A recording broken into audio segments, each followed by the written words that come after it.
आज मैं श्रीमती मनीषा श्रीवास्तव, उच्च माध्यमिक शिक्षक from government higher secondary school Guraiya, Chhindwara, Madhya Pradesh से आपके लिए लेकर आई हूँ lesson number 8 silk road.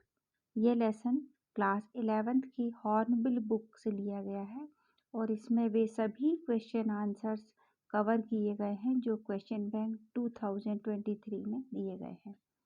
Silk road, जैसा कि लेसन के नाम में बताया गया है, यह एक ऐसा रास्ता है जो सिल्क का व्यवसाय करते थे, जिस रूट के माध्यम से सिल्क को अन्य देशों में पहुंचाया जाता था। जैसे आप यहाँ देख रहे हैं, चाइना से बांग्लादेश भी जाता था, इंडिया भी आता था, पर्शिया होते हुए यूरोप तक सिल्क का व्यवसाय किया जाता था, इजिप्ट और अरेबिया तक। वहाँ के लोग बहुत ज़्यादा सिल्क को पसंद करते थे, तो जिस रास्ते से सिल्क का व्यवसाय किया जाता था उसे सिल्क रोड कहते हैं। सिल्क रोड क्योंकि ये हिमालय पर्वत को, तिब्बत के आसपास का एरिया भी है यहाँ पर, तो उससे संबंधित एक कहानी यहाँ पे ली गई है। तो देखते हैं, इस कहानी को हमने बहुत बारीकी से क्लास में पढ़ा है और अब इसके क्वेश्चन आंसर जो आपके परीक्षा की दृष्टि से बहुत महत्वपूर्ण है, उनको हम कवर करते हैं। हमारा पहला क्वेश्चन बनता है, व्हाट डज कोरा मीन्स? कोरा का क्या अर्थ है? जवाब है, kora is a transliteration of a Tibetan word that means pilgrimage. कोरा एक शाब्दिक भाषाई अनुवाद है जो तिब्बत भाषा का शब्द है, तिब्बतन भाषा का शब्द है और जिसका अर्थ है पिलग्रिमेज। पिलग्रिमेज यानी होता है तीर्थ स्थल, तीर्थ स्थान। अगला हमारा प्रश्न बनता है, what could home create a hindrance in advance of the writer? क्या बाधा आ रही थी लेखक के आगे बढ़ने में? हिंड्रेंस यानी बाधाएं। The snow lying on the trail or mountain track could cause a hindrance in his advancement. लेखक के आगे बढ़ने में, in his advancement यानी आगे बढ़ने में, जो बर्फ पड़ी हुई थी, स्नो यानी बर्फ, lying on the trail जो पड़ी हुई थी ट्रेल पे या रास्ते पे या माउंटेन ट्रैक पे, माउंटेन के रास्ते पर, ये उसके आगे बढ़ने में बाधा साबित हो सकती थी। हिंड्रेंस यानी होता है बाधा। अगला प्रश्न बनता है, what does kiang mean? Kiang का क्या अर्थ है? Which language does it belong to? किस भाषा से यह संबंधित है? तो जवाब है, kiang means wild ass. Kiang का अर्थ है जंगली गधे। It belongs to Tibetan language. Kiang शब्द तिब्बतन भाषा से लिया गया है। नेक्स्ट क्वेश्चन है, not good sir, who spoke these words and why? Not good ठीक नहीं है, सर यह शब्द किसने बोले और क्यों बोले? हमारा जवाब है, सटन स्पोक द वर्ड्स। यहाँ पे देखें आप, टी सामने दिया हुआ है पर मैं इसका उच्चारण नहीं कर रही हूँ, यानी यह टी साइलेंट है। Sutton spoke the words, Sutton ने यह शब्द बोले थे, not good sir, because he had noticed a blockage in the form of snow on their way at time when they were driving in the mountain trails. क्योंकि उसने notice कर लिया था कि सामने एक बड़ा ब्लॉकेज यानी रास्ता बंद है स्नो के कारण। At the time when they were driving in the mountain trail, उस समय जब वो माउंटेन के रास्ते, पर्वत की चढ़ाई के रास्ते पर आगे बढ़ रहे थे, गाड़ी ड्राइव कर रहे थे, तब सैटर्न ने ये शब्द बोले थे। Why were the narrator and his friends heading towards Mountain Kailash? लेखक और उनके मित्र माउंट कैलाश की ओर क्यों बढ़ रहे थे? माउंट कैलाश यानी कैलाश पर्वत की ओर क्यों बढ़ रहे थे? जवाब है, they were heading towards Mount Kailash to complete the kora. वे माउंट कैलाश की ओर अपना कोरा कंप्लीट करने, कोरा यानी तीर्थ यात्रा पूरी करने के लिए जा रहे थे।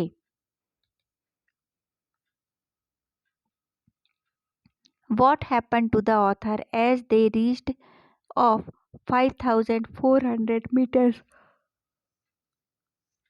लेखक को क्या हुआ जब वे 5,400 मीटर की ऊंचाई पर पहुंच गए? जवाब है as they reached 5,400 meters above the sea level, the road was covered with snow. जब वो 5,400 मीटर की ऊंचाई पर पहुंच गए थे, कि 5,400 मीटर समुद्र तल से ऊंचाई थी, तो रोड पूरी ढकी हुई थी बर्फ से। And the author felt his head throbbing horribly, और लेखक ने महसूस किया कि उनका सिर बहुत ज़्यादा दर्द हो रहा है। थ्रॉबिंग यानी बहुत तेज सिर दर्द, हॉरिबली यानी भयंकरता से। तो सिर दर्द जो है अपनी हाईएस्ट पिच पर था जब वो 5,400 मीटर की ऊंचाई पर पहुंचे। डिस्क्राइब द अपीयरेंस ऑफ होर। होर किस तरह दिखाई पड़ता था उसका हमें वर्णन करना है। अपीयरेंस यानी दिखाई पड़ना। उत्तर है Hor was a place where there was neither vegetation nor sanitation. Hor वह स्थान था जहाँ पर ना ही वेजिटेशन यानी हरियाली थी, ना ही वहाँ पे पर्यावरण में हरियाली नज़र आ रही थी, और ना ही वहाँ पर स्वच्छता नज़र आ रही थी। सैनिटेशन यानी होता है स्वच्छता। It had very miserable condition, बहुत ही दुखद दयनीय स्थिति थी यहाँ की। ओनली डस्ट एंड रॉक्स, सिर्फ धूल और चट्टानें थीं। Literally scattered with years of accumulated rubbish left by tourist. Literally यानी यथार्थ में, सचमुच में, वस्तुतः ऐसे फैले हुए थे वहाँ पे। स्कैटर्ड यानी बिखरा हुआ होना, जो कि इकट्ठा हुआ था। एक्यूमुलेटेड यानी संचित होना, इकट्ठा होना। काहे से इकट्ठा हुआ था? रबिश लेफ्ट बाय टूरिस्ट, जो टूरिस्ट वहाँ जाते थे और कचरा फेंक के आते थे, उस कचरे के फैले रहने के कारण वहाँ पर सिर्फ धूल और चट्टानें और वो कचरा नज़र आ रहा था। कचरा किसके द्वारा फेंका गया था?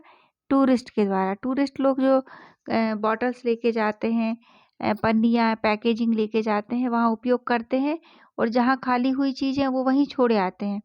तो वहाँ पे धीरे धीरे बहुत सारे टूरिस्ट के पहुँचने के कारण कई वर्षों से कचरा एक्यूमुलेट हो गया था, और वो वहाँ पर बिखरा हुआ था, कुछ साफ करने वाला भी कोई नहीं था। Where had the narrator taken tea and who had served him tea? लेखक ने कहाँ पर चाय लिया और किसने उन्हें चाय सर्व की?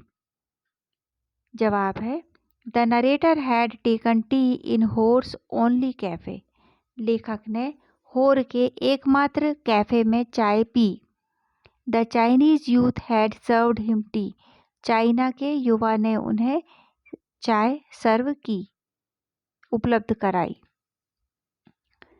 Who was Norbu? नोरबू कौन था?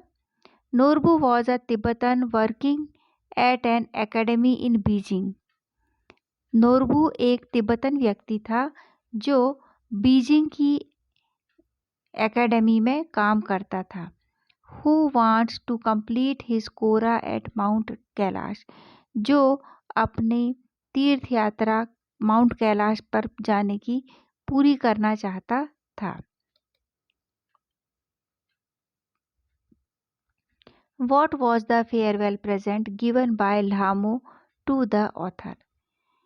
फिर ल्हामो के द्वारा क्या फेयरवेल प्रेजेंट यानी विदाई का गिफ्ट लेखक को दिया गया? जवाब है the farewell present given by Lhamo to the author was a long sleeved sheep skin coat that normally shepherds wore. Farewell present के रूप में लामो ने ऑथर को एक लंबी बाह का शीप स्किन कोट यानी भेड़ की चमड़ी से बना हुआ कोट दिया, जैसा कि सामान्यतः वहाँ के गडरिये पहना करते थे। शेफर्ड्स यानी गडरिये, भेड़ चराने वालों को, बकरी चलाने वालों को शेफर्ड्स बोलते हैं। और वोर मतलब वियर का पास्ट टेंस है, पहना करते थे। How did the Tibetan mastiffs react when the author and his group approached? Tibetan mastiff ने किस तरीके से रिएक्ट किया जब लेखक और उनका समूह वहां पर नज़दीक पहुंचा? यहाँ पर मैस्टिफ यानी एक दुर्लभ प्रजाति का नीले रंग का भेड़ होता है जिसे मैस्टिफ कहा जाता है। तो जैसे ही लेखक और उनका समूह वहां पहुंचा तो तिब्बतन मैस्टिफ ने, तिब्बतन भेड़ों ने क्या किया? जवाब है when the author's care was passing by nomad tents, it was chased by Tibetan Mastiff. जब लेखक और उनका समूह नोमैड टेंट के पास से गुजरे तो उनका पीछा किया गया तिब्बतन मैस्टिफ के द्वारा। They exploded into action, hurtling directly towards the vehicle just like a bullet from a gun and almost as fast. Way explode यानी एकदम से छूटे और हर्टलिंग यानी होता सनसनाते हुए छूटे सीधे उस वाहन की ओर, बिल्कुल वैसे ही जैसे बुलेट से, जैसे कोई गन से कोई बुलेट निकलती है, और उतनी ही फास्ट, उतने ही तेज गति से वो पहुंचे जितनी तेज गति से एक गन से बुलेट निकलती है। आगे बढ़ते हैं। Why is it that on the top of the mountain there is a plateau pockmarked with salt flats? ऐसा क्यों है कि माउंटेन के टॉप पर, सबसे ऊपर पठार पर, प्लेट्यू यानी पठार होता है एक प्लेन मैदान, पोक मार्क्ड विथ साल्ट फ्लैट्स, कि वहाँ पर निशान बने हुए हैं साल्ट फ्लैट्स के। ऐसा क्यों है? तो उत्तर है These salt flats are the remains of the Tethys Ocean which bordered Tibet before the great continental collision that lifted the whole. तो जो साल्ट फ्लैट्स हैं वो रिमेन्स हैं यानी अवशेष हैं टेथिस सागर के, जो तिब्बत की बॉर्डर बनाता है। और ये उस समय के पहले की बात है जब महान महाद्वीपीय कोलाइजन यानी महाद्वीपों का टकराव हुआ था, और उसी टकराव के कारण यह पूरा का पूरा ऊपर कोट गया है। लिफ्ट होना यानी ऊपर कोट जाना, पूरा ऊपर उठ गया, और उसी से वलय का निर्माण हुआ हिमालय का। Tibetan plateau skyward millions of years ago, और ये जो तिब्बतन प्लेट्यू जो आकाश की ऊंचाइयों को छूता है, ये मिलियंस, दसों लाख वर्ष पहले बन चुके थे। काहे से? ग्रेट कॉन्टिनेंटल कोलाइजन से, और उस कोलाइजन के कारण जो भाग ऊपर को उठा उसी ने आसमान छूते पर्वतों का निर्माण किया। अगला प्रश्न है What troubled the author at Darchin? डार्चिन में लेखक को क्या चीज परेशान कर रही थी? When the author reached at Darchin, जब लेखक दार्चिन पहुंचे, he did not find a single pilgrim there. वहां पर उन्हें एक भी तीर्थयात्री नहीं मिला। He was feeling rather lonely without Saturn, who had gone back with the car to Lhasa. और सबसे बड़ी बात यह है कि वह अकेला महसूस कर रहे थे क्योंकि वहां पर सैटर्न नहीं था, जो कि अपनी कार से वापस लहासा की ओर जा चुका था। The author was disappointed at Darchen. लेखक डार्चिन पे बड़े दुखी भी थे। डिसअपॉइंट होना यानी दुखी होना। डार्चिन जगह का नाम है।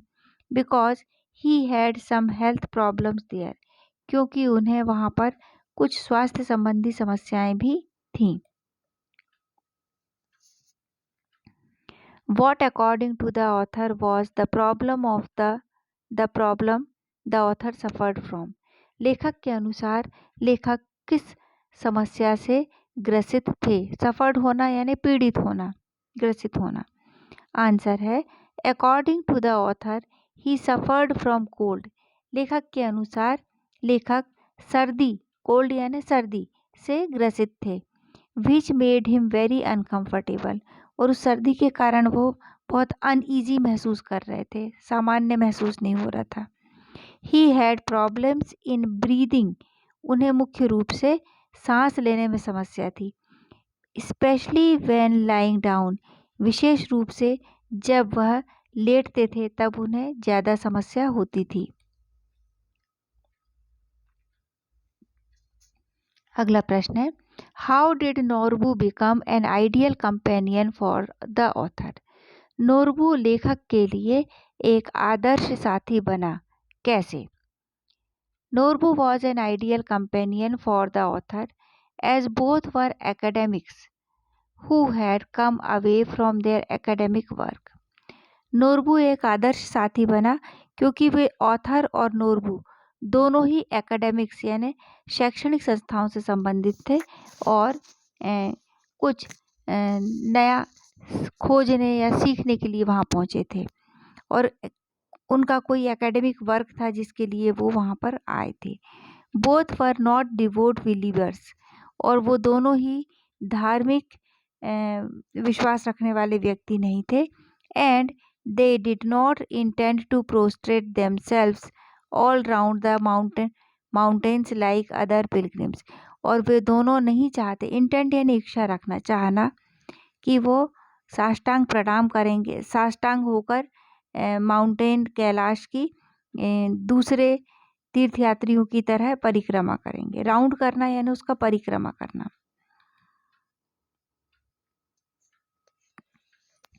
अगला प्रश्न है what is the importance of lake Mansarovar. Lake Mansarovar का क्या महत्व है? जवाब है lake Mansarovar holds sacred importance for both the Hindus and the Buddhist. Hindu धर्म के लोगों के लिए और बौद्ध धर्म के लोगों के लिए, दोनों के लिए लेक मानसरोवर अपना धार्मिक पवित्र महत्व रखती है। It is a source of 4 great Indian reverse. यह 4 महान भारतीय नदियों का उद्गम स्थल है। सोर्स यानी उद्गम स्थल। सच है जैसे कि द इंडस, सिंधु नदी, इंडस सिंधु नदी को बोलते हैं। द ब्रह्मपुत्र, हिंदी में भी बोलते हैं Brahmaputra. The Ganga and the Sutlej. इस तरीके से मानसरोवर लेक 4 पवित्र नदियों के उद्गम स्थल होने के कारण भी अपना पर्याप्त धार्मिक महत्व रखती है। तो यहाँ पर हमारे क्वेश्चन आंसर सिल्क रोड के समाप्त होते हैं। बहुत ध्यान से समझ लीजिए, उसको पढ़ लीजिए, परीक्षा के लिए बहुत महत्वपूर्ण है। साथ ही यदि आपको वीडियो लेसन अच्छा लगा है तो लेसन को लाइक करें, वीडियो को लाइक करें और चैनल को सब्सक्राइब करें। Thank you. Have a nice day.